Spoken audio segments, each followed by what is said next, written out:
In this episode, we'll learn how to make custom word lists using the Taptilo app.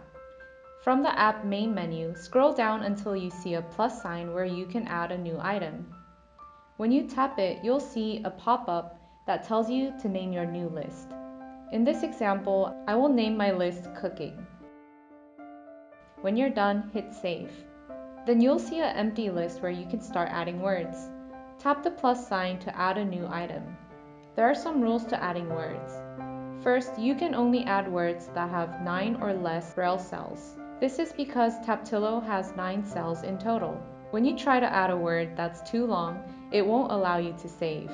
Second, you can enter letters only or numbers only. You can't mix letters and numbers. Let's add the word salt and press save. The word will be added to the list, and when you tap it, you'll see the word in braille on Taptilo if it's connected. Even if the device is not connected, you can still add lists. Using this feature, you may add as many custom lists as you like. This is the end of this episode. If you have any questions about using Taptilo, please leave us a comment below. Thank you.